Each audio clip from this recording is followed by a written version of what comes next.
السلام عليكم ورحمة الله وبركاته. قول لي قلتني أكم جيرت نجايا فياك أبدو ما تدري إنك يا خارن تنا هرير أن تنا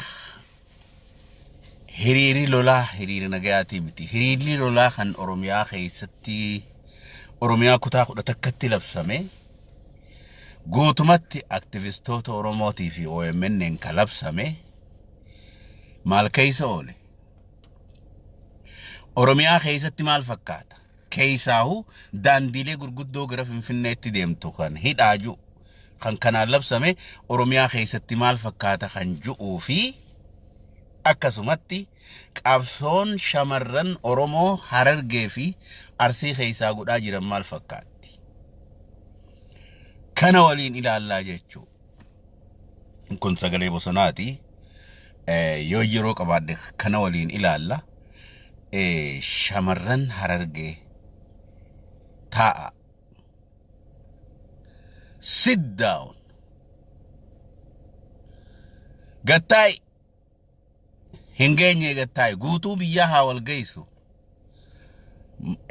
miidhamuun kee obsanu fixachiise nutti miidhamuun shamarran Harargee obsa ani fi akka kiyyatti obsaan fixadde sit down taayiget gattaay no siin janna no gootummaan kee haa hafuunuuf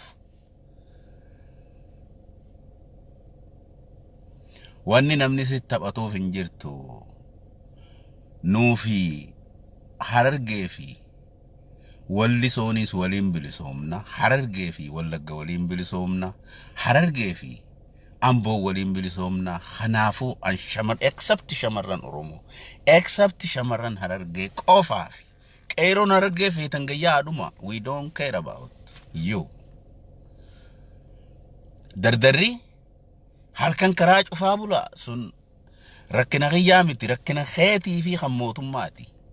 ammoo shamarran no hin godhinaa sana hiriirri Oromiyaa guutuu keessatti adeemsifamaa oole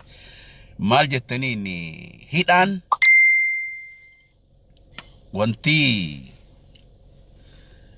karaa Finfinnee deemu cufaa karaa Rabbahaa cufaa karaa Finfinnee deemu kuni cufameeti oole moo cufameen oolle gabaasaa adda guututti harkannee jirra jechuu faanaree ogaadeni miila bakar waareeti mootummaa tana gabaabdutti mee akka karaa barbaachisuun gaafii teenya haa gaafannu Oromoo akka barbaachisuun hanga inni sukuriitii guuttatu hanga waraana hidhachiifatan hanga leenjifatan eeganii Oromiyaa qofaa yaa'itti godhaa jira amma Oromiyaanuu didde hundinuu didde ijoolleen Ambootii didan Harargee qofa jechuu ijoollee Arsii qofaatti hoy jedhalaan dubartiin gabbaate hundinuun jalaa didan okay mee kana hunda waan kana bal'inaan boodatti deebina boodaan itti isinii deebi'a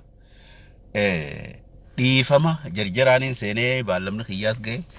kanaaf Oromootii I love you dhiifama